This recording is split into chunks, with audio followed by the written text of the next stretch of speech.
இவ்வளவு விஷயங்கள் சொல்றீங்க சாமி. இறைவன்கிட்ட நான் எப்படி வேண்டறது? இறைவன் கிட்ட வேண்டவே கூடாது, இதுதான் பியூட்டியே. அப்படியா? அவன் கோயில போய் வேண்டத்தானே இல்ல, நான் செய்யறான். என்ன சொல்றேன், நீங்க பிறக்கும் போது எத்தனாவது வருடம் பிறந்தீங்க? 80. 80. 80வது வருடம் நீங்கள் குழந்தையாக பிறக்கும் போது உங்களுக்கு தெரியுமா நீங்க என்ன பண்ண போறீங்கன்றது? இல்ல, தெரியாது. எப்படி பிறந்தேனே தெரியாது. பிறந்தது மட்டும்தான் உங்க வேலை. உங்க அப்பா அம்மா உங்களை நல்லா பாத்துக்கிட்டாங்கல்ல, எப்போ பால் கொடுக்கணும், எப்போ சாப்பாடு கொடுக்கணும், எப்போ ஆல் அவுட் போடணும், எப்போ கதவை சாத்தி வைக்கணும், யாருகிட்ட குழந்தைய கொடுக்கணும், யாருகிட்ட குழந்தைய கொடுக்க கூடாது, என்ன சொல்லி கொடுக்கணும், சளி வந்தா என்ன பண்ணணும், காய்ச்சல் வந்தா என்ன பண்ணணும், அத்தனையும் பாத்துக்கிட்டாங்க. நீங்கள் குழந்தை தன்மையாக இருக்கும்போது அப்பா அம்மா பாத்துக்கிட்டாங்க. இப்ப அறிவு வந்துருச்சு, அதனால உங்களை நீங்க பாத்துக்கிறீங்க. மறுபடியும் இந்த குழந்தை தன்மை, அதாவது நான் என்ன மீன் பண்ண வரேன்னா, படைச்சவனுக்கு தெரியும் எப்பப்ப எதை கொடுக்கணும், என்ன செய்யணும்.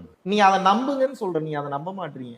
அதாவது மார்பில் பால் குடிக்கக்கூடிய குழந்தைக்கு அந்த சூழ்நிலை ஏற்படுவதற்காக அந்த தாயினுடைய மார்பில் 10 மாதத்துக்கு முன்னாடியே பால் ஊறணும்னு படைக்க தெரியும் அந்த கடவுளுக்கு தெரியாதா உங்களுக்கு அடுத்து என்ன கொடுக்கணும், என்ன கொடுக்கணும். இப்ப பிரச்சனை என்னன்னா, நான் அறிவாளின்னு நினைச்சுக்கிறீங்க, என் அறிவுக்கு மேல ஒரு பெரிய அறிவு இல்லைன்னு நினைச்சுக்கிறீங்க. அதனால நான் தான் பண்றேன்ற திமிரு அகங்காரம் வந்துருது.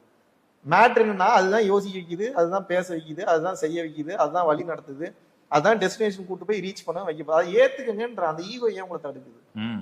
அதுதானே பெரிய கஷ்டமா இருக்கு. ஈகோ தானே தடுக்குது.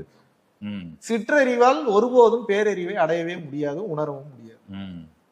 எனக்கு ஒண்ணும் தெரியாது, ஏதோ தெரிஞ்சதை வச்சு போயிட்டு இருக்கேன், இறைவா நீ பாத்துக்க. எவன் கையை தூக்கிட்டு சரண்டர் ஆகிறானோ அவன் கிட்ட இந்த மொத்த பிரபஞ்சமும் சரண்டர் ஆயிரும்.